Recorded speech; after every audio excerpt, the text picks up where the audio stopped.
Shana Tova.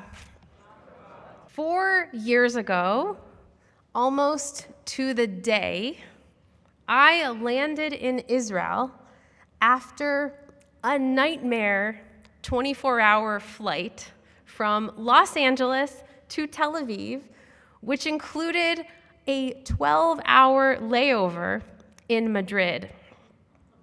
I booked this flight on, I kid you not, cheapoair.com. I was jet-lagged for days afterwards. A zombie rabbinical student wandering around a Middle Eastern paradise. We spent the first 2 weeks of our year of study in the gorgeous kibbutz Hanaton in the southern Galilee. I took lots of naps and enjoyed the fresh air. I drank delicious wine, which was made right there on the kibbutz. And while still acclimating to the time zone, still a little bit of a zombie, a friend reminded me that if I wanted a spot in a certain chaplaincy program in New York the following summer, even though it was only September, I needed to apply immediately. So I downloaded the application on the kibbutz. One of the prompts read, and again, this is not a joke, give a reasonably full account of your life in 5 to 7 pages. 5 to 7 pages. How was I going to share the formative experiences and relationships and influences and successes and failures of my life in only 5 to 7 pages? Of course, I wrote the pages, and I tried to summarize decades of my life in just a few sentences. And I did all the things you do in school, like adjusting the margins and the font and the spacing so it could fit on all the pages. And I tried to compress as much as possible into that small space. But it was challenging because I didn't have enough words to tell anything like a reasonably full story of my life. But it was also a growth exercise because I learned that telling our stories, telling our own stories, can be powerful and vulnerable and even transformative. A spiritual process. It didn't maybe feel like it in the moment when I was writing those pages, but it was a spiritual process. And it can be spiritual whether we use 5 to 7 pages or sentences or hours or minutes. Fast forward to this past year. In my months of interviewing with synagogues across the country, and then just more recently, in the last few weeks, my first few weeks here at Bethel, I have continued to experience the real spirituality in the process of telling my story. Learning about myself through telling my story across all different media, blurbs and videos and bios and conversations. And I have learned about you as you have been so generous to tell me the beginnings of your stories. I see all the time how storytelling can lead to real connection. So, remembering that 5 to 7 page assignment, I gave myself an even harder one for today. Give a reasonably full account of my life in 5 to 7 words. And here's what I came up with. We must meaningfully survive and thrive together. Those 7 words tell one part of my life as a Jew and as the granddaughter of a Holocaust survivor. Some of my earliest memories and most recent memories, my whole life, my parents and my grandparents taught me why we're here and what we're doing, what matters, about what we survived as a family and as a people, about the responsibility to live as a Jew, and about the calling to serve. These are the core values of my inheritance: finding meaning and joy in the responsibility to serve the Jewish people and to work to create a more just world.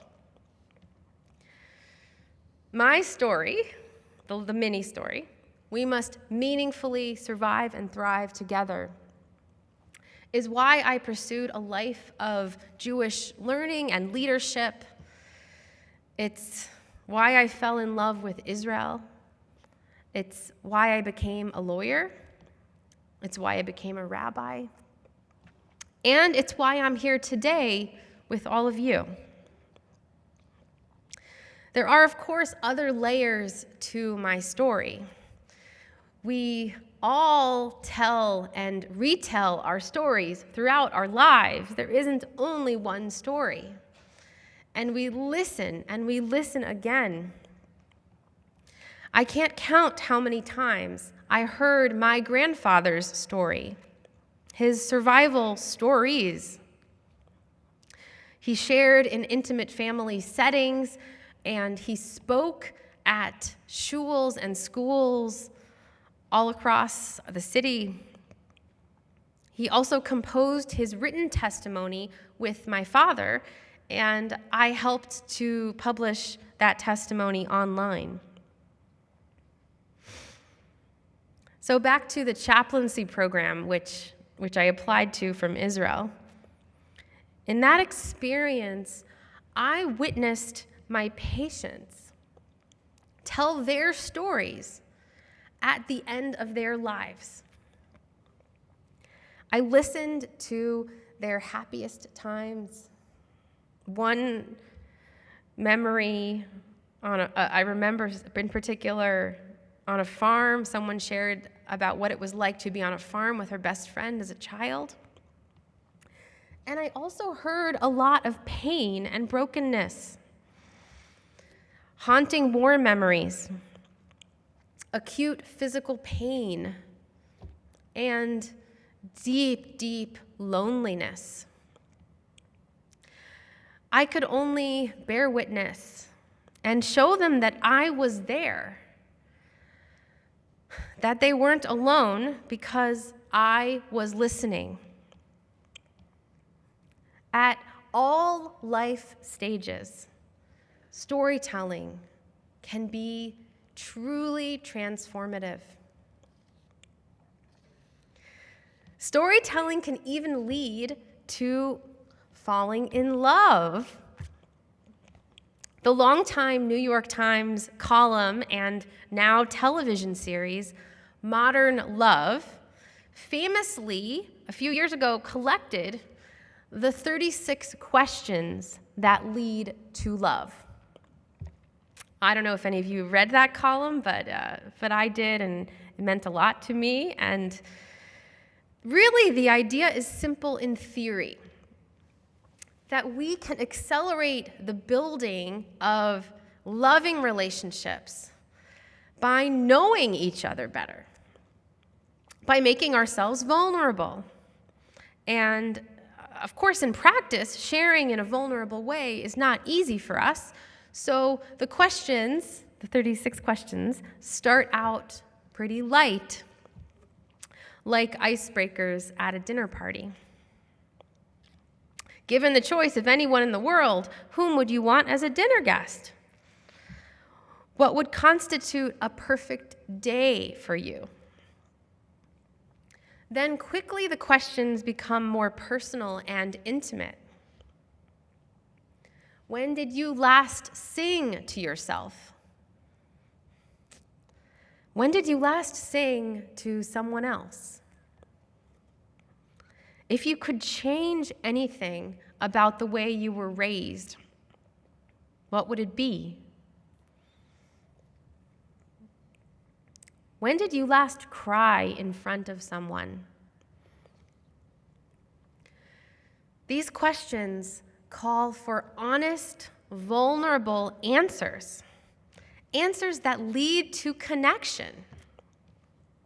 And they help us know that we are not alone in the complicated and strange experience of being human. Of course, storytelling is also one of the most Jewish practices there is. Our biblical and rabbinic traditions are storytelling traditions. We chant our stories out loud from the Torah. We just heard some of our stories chanted from the Torah.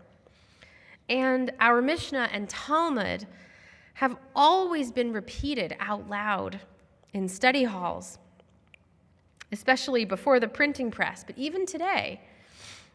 And of course, our beautiful, beautiful Hasidic tales.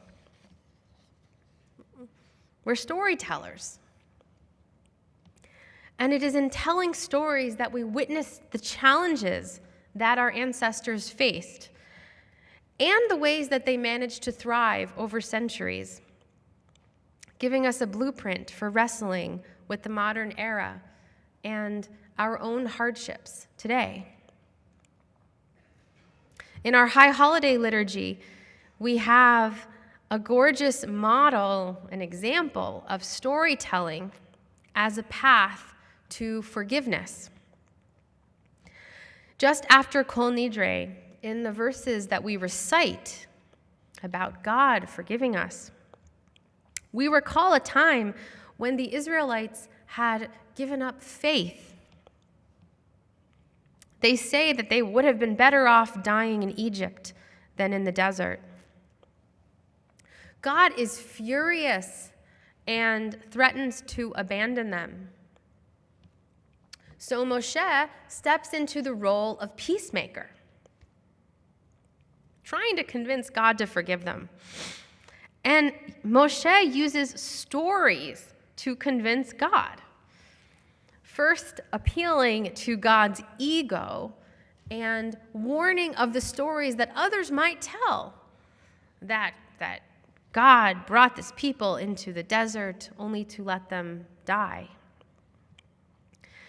Moshe then asks God to forgive using another story. He reminds God of God's own best divine attributes. This story of who God is. It's a familiar refrain. Adonai erech apayim v'rav chesed, noseh avon v'fesha. Adonai slow to anger and abounding in kindness, forgiving iniquity and transgression.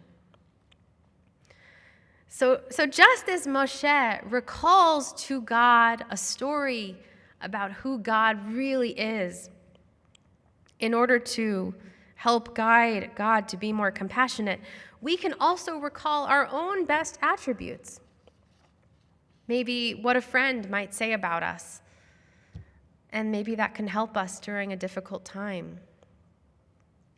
Storytelling can lead to forgiveness. According to the Rambam, Maimonides, the great 12th century rabbi and physician, the first step of tshuva, of repentance, is in fact storytelling.